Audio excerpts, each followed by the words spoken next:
অতিবৃষ্টিতে জলমগ্ন খোয়াই শহর, জনজীবন বিপর্যস্ত।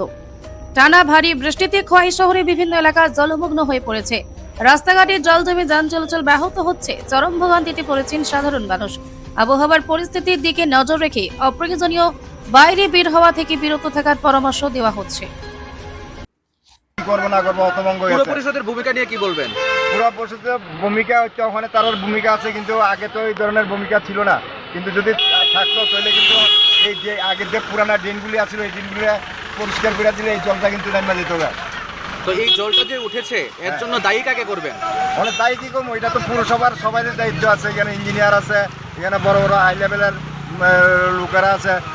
তারা যদি এটারে যদি সুন্দর ব্যবস্থা করতো তাহলে এটা আজকে এত জল হয় না, কিন্তু জল অনেক নামা জায়গা।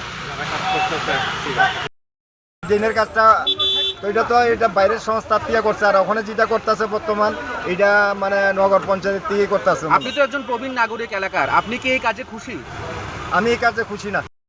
নগর পঞ্চায়েত থেকে লাগছে যে ড্রেনের ওই যে পুরানা ড্রেনগুলিতে এই যে ওই প্লেটগুলি সরাই দিতেছে, সরাই দিলে পরে যদি জলটা একটু যায়